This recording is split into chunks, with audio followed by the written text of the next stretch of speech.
이번 시간에는 가설 검정이라는 거를 좀 공부를 해보겠습니다. 정리를 해보겠습니다. 가설 검정이라는 게 사실 기술 통계의 핵심인 거고, 그 가설 검정을 이해하지 못하고 이 시험을 본다면은 분명히 떨어질 수밖에 없고, 붙어도 붙은 게 아니라고 생각을 합니다. 일단 기본적으로 모집단이라는 개념을 알아야 되고, 표본 집단이라는 것을 이 모집단을 통해서 나온 집단입니다.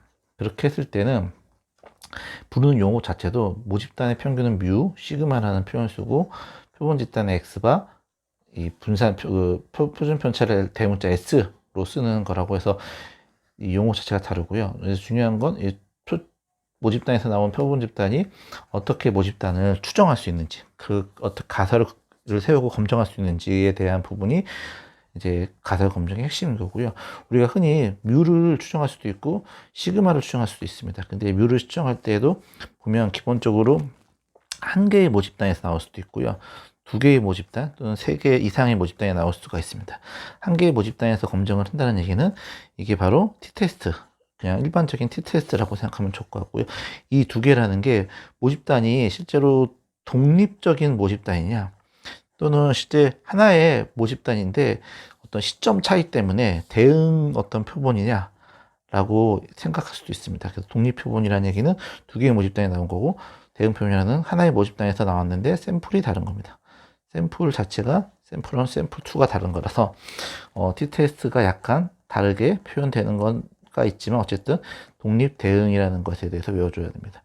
이 세 개의 모집단에서 나왔을 때는 모집단이 하나인데, 예를 들어 하나, 첫 번째 샘플, 두 번째 샘플, 세 번째 샘플, 뭐 이런 식으로 샘플이 나왔을 때의 비교는 이것들 간의 t-테스트를 하고 이것들 간의 t-테스트를 하고 이것들 간의 t-테스트에서 뭐 비교할 수도 있겠지만, 어떤 게 평균이 크다, 작다를 비교할 수도 있겠지만, 그렇게 비교해서는 안 되고 반드시 이 아노바라는 분산 분석을 해야 됩니다.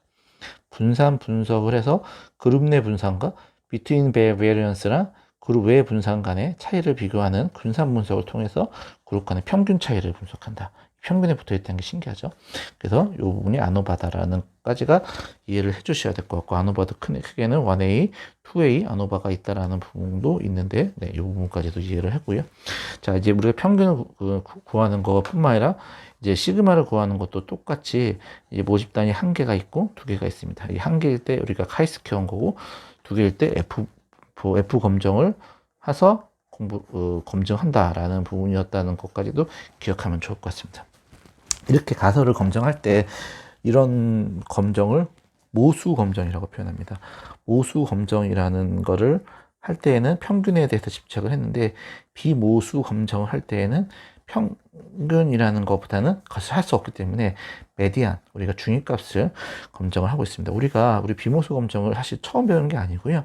이전에 상관계수라는 거를 배울 때 보면은 우리가 기본적으로 상관계수는 스피어만이라고 해서 R이라는 거를 해서 상관계수를 배웠는데, 여기서도 피어슨이라는 상관계수가 이 비모수의 상관계수 같은 거와 같은 개념입니다. 왜냐하면 피어슨이라는 것은 우리가 이거는 비율 변수, 근데 명목은 아니죠. 정확한 서열이라든지 뭐 등간 이런 변수들은 피어슨의 상관계수를 구할 수밖에 없었고, 이런 것들이 순위지 않습니까? 앞으로 나오겠지만 이 순위를 통해서 상관계수를 그렸던 것처럼 마찬가지로 비모수 검증도 이 순위를 가지고 검증을 하고 있습니다. 그래서 이 부분에 대한 얘기들을 하고, 디테일한 알고리즘보다도 일단 기본적으로 뭐가 있는지 생각을 해보면, 우리가 여기서 표를 만들 수 있는 게 단일이 있었고 두 표본이 있었다라는 얘기는 위에서 공부를 했습니다. 단일 두 개의 표본이라는 거가 있었고, 여기서는 검증을 일반 t-테스트를 했고, 독립 표본이라는 거에 대한 독립 표본 t-테스트와 그다음에 대응 표본 t-테스트가 있다라는 거를 위해서 공부를 했고, 똑같이 세 개의 표본일 때는 아노바를 쓴다라고 이제 외웠습니다. 세 표본. 그래서 요것에 해당하는 비모수 검정까지도 이제 암기를 다 해주셔야 될 것 같습니다. 그래서 이 비모수 검증이 뭐가 해당이 되느냐, 단일 표본에서는 이제 사인 테스트입니다. 우리가 사인 테스트, 부호 검정이라고 얘기를 하고 있고요. 대응 표본에 에도 똑같이 사인 테스트가 쓰입니다. 그래서 사인 테스트가 뜨고요. 그리고 이제 비모스 통계는 사실상 이분을 기억하셔야 되는데, 윌콕선이라는 분의 어떤 논문들이 이제 다 윌콕슨입니다. 윌콕슨라는 거가 중요한 것 같고요. 그다음에 여기서는 사인 랭크 검정 테스트, 그다음에 순위합,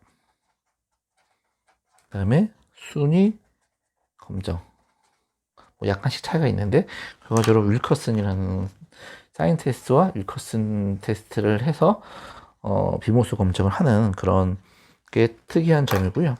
그 다음에 이제 아노바가 나왔듯이 아노바라는 거에 대응하는 비모스 검증이 뭐냐, 이 부분도 항상 외워줘야 되는데, 크루셀 왈리스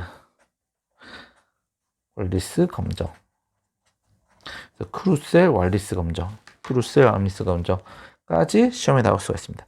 근데 여기서 이제 우리가 비모스 검증에서는 하나의 특이한 게 있는데, 무작위성 검증이라는 게 있고, 무작위성 검증을 런 검정을 통해서 한다라는 부분까지도 뭐 같이 여기서 기억하면 좋을 것 같습니다. 그래서 정리해 보면 우리가 가설 검증이라는 거에 대한 기본적인 이해를 하고 있어야 되고, 모수 검정, 그래서 t-테스트, 인디펜던트 테스트, 대응 t-테스트, 아노바, 이 세 가지에 대해서 분명히 이해를 해야 될 것 같고, 마찬가지로 상관계수에서 나왔던 스피어먼에 대응하는 피어슨 상관계수처럼 이 비모수 검증이라는 것도 중요하고, 중위값을 검증하는 거고, 이러한 모수 검증에는 기본적인 가정이 필요합니다.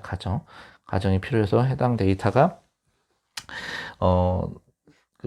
인디펜던트 하느냐, 또는 정규성을 가지고 있느냐, 뭐 이런 부분에 대한 가정을 가지고 데이터를 분석하지만, 비모수 검증은 그런 가정 없이 분석할 수 있는 그런 특징을 가지고 있고요.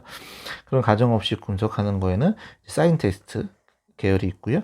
네, 윌커슨의 어떤 분석 기법들, 검정이 있다라는 거, 그다음에 크루셀 왈리스 검정이 있다라는 거, 아노바에 대한 크루셀 왈리스라는 게 있고, 네, 또 무작위성의 런 검정이 있다라는 부분에 대해서는 일단 외우고, 시험을 보시면 이런 부분에 대한 선택하는 문제들은 기본적으로 풀 수 있고, 각각에 대해서 이것들에 대해서 어떻게 하는 연산되는지, 이 부분까지는 또 다음 시간에도 배우도록 하겠습니다.